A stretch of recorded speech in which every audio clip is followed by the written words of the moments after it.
ಒಂದು ರಾತ್ರಿ ಒಬ್ಬ ಬಡಿಗನ ಅಂಗಡಿಯಲ್ಲಿ ಒಂದು ಹಾವು ಬಂತು. ಅದು ಕತ್ತಲೆಯಲ್ಲಿ ಹರಿದಾಡುತ್ತಿದ್ದಂತೆ ಗರಗಸದ ಹತ್ತಿರ ಸುಳಿಯಿತು. ಗರಗಸದ ಮೊನಚಾದ ಒಂದು ಹಲ್ಲಿಗೆ ಅದರ ಬಾಲ ತಾಗಿ ಸ್ವಲ್ಪ ಗಾಯವಾಯಿತು. ತಕ್ಷಣವೇ ಅದು ತಿರುಗಿ ಗರಗಸವನ್ನು ಕಡಿಯಲು ಪ್ರಯತ್ನಿಸಿತು.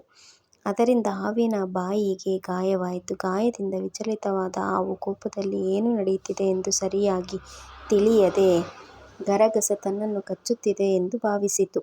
ಗರಗಸವನ್ನು ಉಸಿರುಗಟ್ಟಿಸಿ ಸಾಯಿಸುವ ಉದ್ದೇಶದಿಂದ ಅದು ಗರಗಸವನ್ನು ಸುತ್ತಿಕೊಳ್ಳಲು ಶುರುಮಾಡಿತು. ಗಾಯ ಹೆಚ್ಚಾದಂತೆ ಗರಗಸವನ್ನು ಮತ್ತಷ್ಟು ಶಕ್ತಿ ಮೀರಿ ಬಿಗಿಯಾಯಿಸಿತು.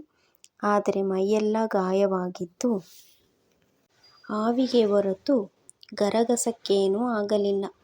ಗಾಯದಿಂದ ಅತಿಯಾದ ರಕ್ತಸ್ರಾವವಾಗಿ ಹಾವು ಸತ್ತೇ ಹೋಯಿತು.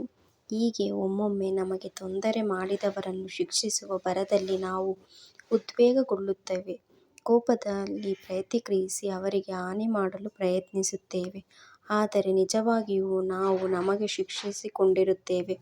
ನಮಗೇನೇ ಹಾನಿಯಾಗಿರುತ್ತದೆ. ಕೆಲ ಅಹಿತ ಘಟನೆಗಳನ್ನು, ಕೆಲವು ನಮಗಾಗದ ವ್ಯಕ್ತಿಗಳನ್ನು, ಅವರ ಕಟು ಮಾತುಗಳನ್ನು ನಿರ್ಲಕ್ಷಿಸುವುದು ಒಳ್ಳೆಯದು.